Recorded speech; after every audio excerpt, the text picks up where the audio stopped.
Hiram Edson, el lugar de nacimiento de la teología.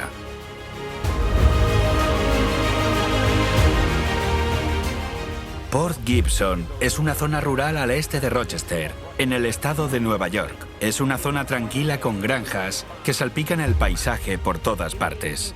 En la década de 1840, Hiram Edson tenía una de estas granjas que influyeron en la historia adventista. Aquí, en la quietud del campo, pasearemos por esta parcela llena de historia.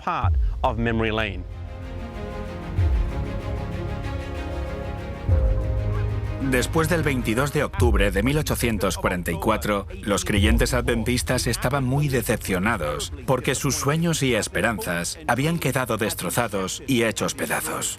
Para Hiram Edson no había sido diferente. Estaba confundido, ya que él creía que su estudio de las profecías había sido preciso, pero Jesús no había venido. ¿Cómo se podían conciliar estos dos hechos? ¿Se habían equivocado en la fecha tal y como algunos habían sugerido? ¿Se habían equivocado en el tipo de evento? Tenían que haberse equivocado, porque Jesús no había regresado. Pero, ¿qué otra cosa podía ser?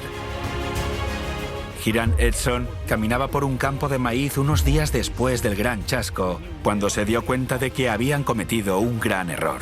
Habían estado centrados en la parábola de las 10 vírgenes de Mateo 25. Parecía que concordaba con el evento de 1844, pero habían olvidado otra parábola, la de las bodas, de Lucas 12. En Lucas dice que debemos velar mientras esperemos a que el Señor regrese de la boda. También se dio cuenta de que en Daniel 7:13 dice: venía uno como un hijo de hombre que vino hasta el anciano de días, en lugar de venir a la tierra.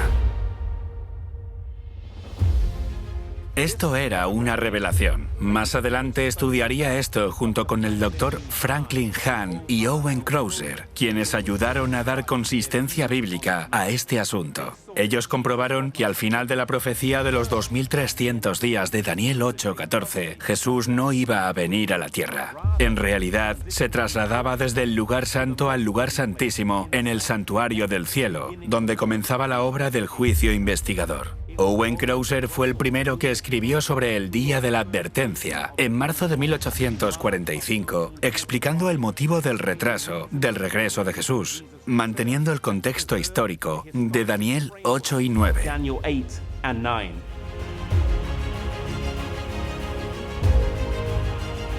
El establo de Hiram Edson fue también el lugar donde el capitán Joseph Bates compartió la verdad acerca del sábado a finales de 1846. Conforme leía este folleto, Hiram Edson dijo: «Hermano Bates, esto es luz y verdad. El séptimo día es el día de descanso y yo lo guardaré al igual que usted». Crozer y Hahn también aceptaron el sábado. Así, se encontró el nexo de unión entre aquellos al oeste de Nueva York que presentaban el santuario con los que enseñaban sobre el sábado en Nueva Inglaterra. Es por este motivo que se considera esta granja como el lugar donde nació la teología de la Iglesia Adventista del Séptimo Día, puesto que aquí se fusionaron los dos pilares, el sábado y el santuario. La unión de estos dos conceptos teológicos otorgó un carácter único a este nuevo movimiento. El sábado ya no se veía únicamente como el recordatorio de la creación o parte de los 10 mandamientos. Ahora lo veían a la luz del santuario y su importancia en el tiempo del fin. Con el tiempo, Hiram Edson y los otros creyentes adventistas vieron que su experiencia de octubre de 1844 había sido profetizada en la Biblia, y esta amarga decepción que habían experimentado era la señal de que Dios los guiaba.